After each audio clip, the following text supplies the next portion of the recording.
Memiliki tanah yang subur, Desa Sirnasari menjadi salah satu penghasil rempah-rempah yang berada di Cianjur.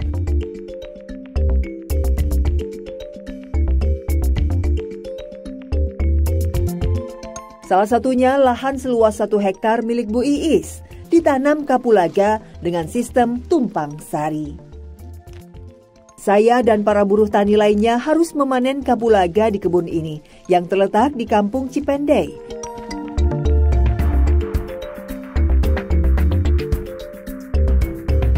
Dalam setahun, kapulaga bisa dipanen hingga 4 kali dengan hasil sekitar 5 kuintal.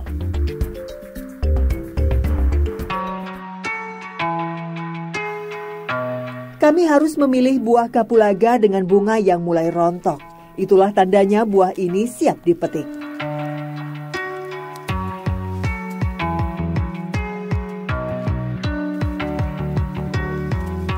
Bu, Ibu kesulitan Ibu untuk ngambil kapulaga ini apa? Ya kesulitannya kalau musim hujan, kan becek-becek, susah nyebutnya. Ibu pernah sampai nggak makan gitu? Pernah nggak sih Bu? Sampai ngutang sama orang kayak gitu karena nggak ada uang? Ya bisa sering gitu. Kalau ada uang, kalau ada yang nyuruh kerja, ya kalau perlu, ya hutang dulu. Nanti kalau udah ada yang nyuruh, bisa dapatkan uang, bisa dikasihkan, dibayarkan sama utang separuh buat kebutuhan separuh. Gitu.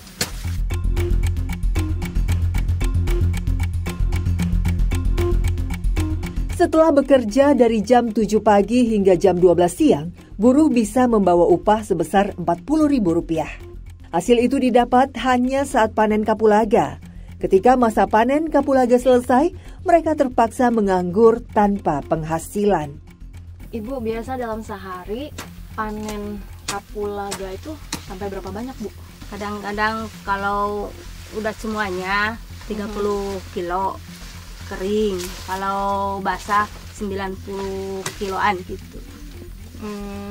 Nah, tapi dengan kayak gitu untung apa rugi? Ya rugi kalau segitu, harganya murah gitu. Kalau buruh 40-50 sehari. Harga kapulaga yang tak menentu membuat Bu Iis kesulitan untuk menjual hasil panen. Bahkan terpaksa harus menunda pembayaran upah buruh sampai kapulaga laku terjual.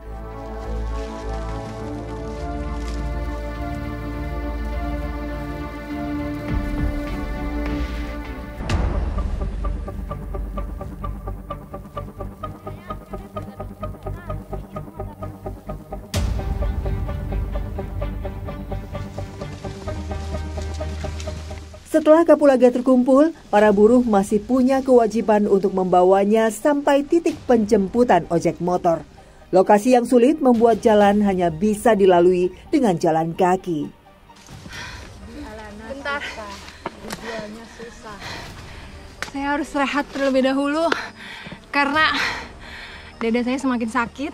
Ya, pasti. Kemudian pundak saya juga makin pegel. Apalagi harus membawa beban yang cukup berat, dan ini turunan licin juga, takut jatuh. Benar ya Bu? Ya. Karena udah sedikit mulai pusing.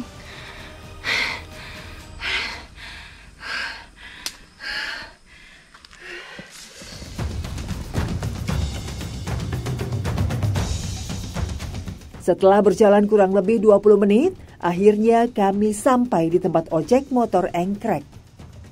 Kemudian kapulaga dinaikkan ke motor untuk dibawa ke pengepul.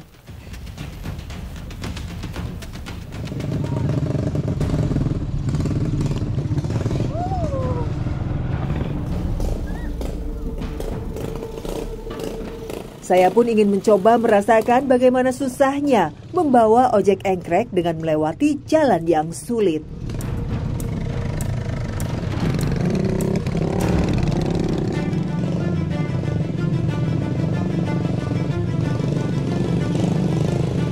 Dari 31 km jalan yang berada di Desa Sirnasari, baru 9 km yang baru terbangun. Sisanya 22 km berupa jalan tanah bebatuan. Menurut informasi aparat desa, jika jalan dibangun menggunakan anggaran desa, kurang lebih 20 tahun kemudian baru selesai. Padahal perputaran roda perekonomian warga sangat tergantung pada jalan ini.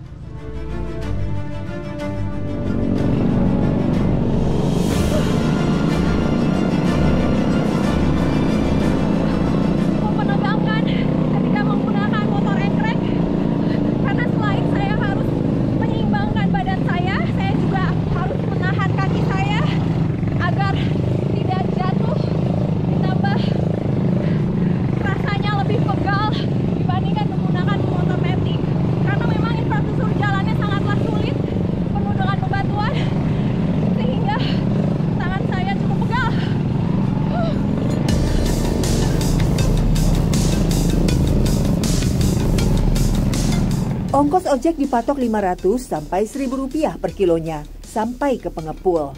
Sekali angkut, ojek engkrek bisa mengangkut hingga 150 kg. Jalan yang sangat rusak membuat pengojek kerap merugi karena sering terjadi kerusakan pada motornya. Namun mereka tak punya pilihan lain karena tak punya lahan garapan, hanya ojek yang bisa menghasilkan uang untuk memenuhi kebutuhan keluarganya.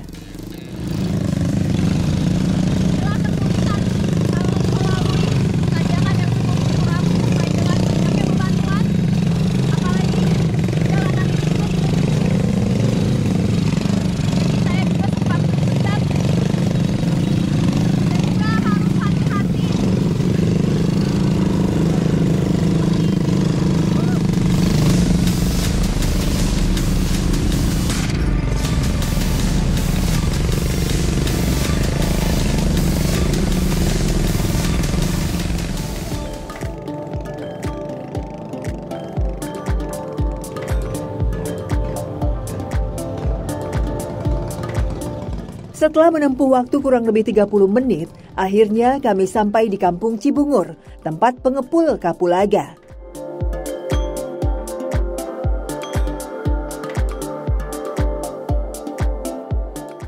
Kapulaga langsung ditimbang untuk mengetahui berapa hasil yang telah dipanen dan upah ojek engkrek yang harus dibayarkan. Harga kapulaga basah saat ini hanya Rp5.000 per kilonya, sedangkan harga kapulaga kering dipatok Rp50.000 per kilonya. Padahal harga kapulaga kering normalnya berkisar Rp200.000 per kilonya. Akibatnya, petani mengalami kerugian. Sungguh harga yang tak sebanding dengan pengeluaran yang petani tanggung untuk biaya pupuk, ongkos kerja, dan ongkos transportasi.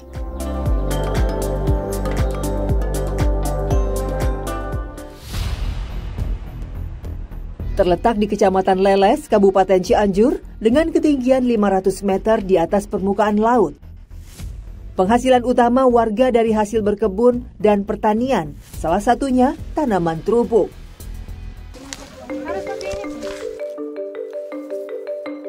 Lahan seluas kurang lebih 10 hektar ini milik perhutani yang dikelola masyarakat dengan sistem timbal balik menanam pohon jati sebagai pengganti sewa tanah. Pak Ujung adalah salah satu penggarap dan mendapat bagian 1 hektar untuk mengelolanya. Terubuk bisa dipanen setelah berusia 5 hingga 6 bulan. Bagian yang dipanen adalah bunga yang tertutup kelobot di ujung batang tanaman. Terubuk dapat dipanen setiap 1 minggu sekali hingga tanaman berumur 4 tahun.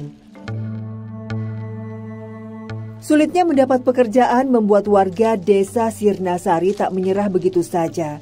Buruh serabutan menjadi salah satu harapan untuk mengumpulkan pundi-pundi keuangan untuk menyokong ekonomi keluarga yang masih serba kekurangan.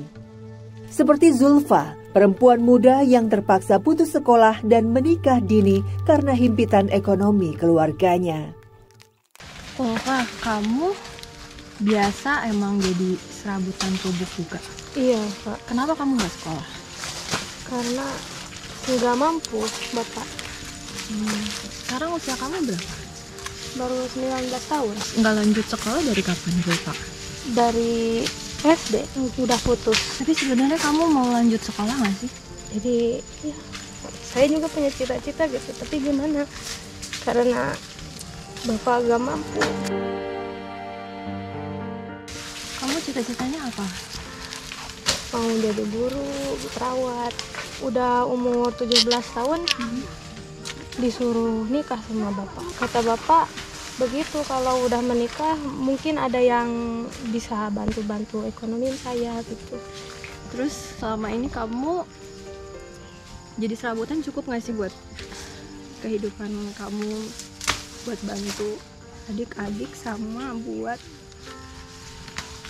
mama? Ya dicukup-cukupin aja gitu Kak. Lahan seluas 1 hektar ini dapat menghasilkan 1 sampai 1,5 ton terubuk sekali panen. Seharusnya mampu mensejahterakan para buruh tani terubuk. Namun, harga yang tak menentu ditambah akses jalan yang sulit membuat petani kesulitan memasarkan hasil panennya.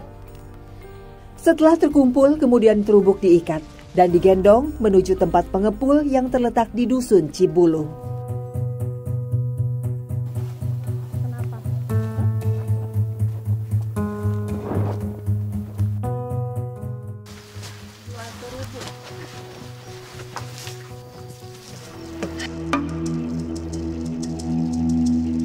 Sesampainya di pengepul, biasanya terubuk akan dikelompokkan dan diikat menjadi 2 ukuran, ukuran besar dan kecil.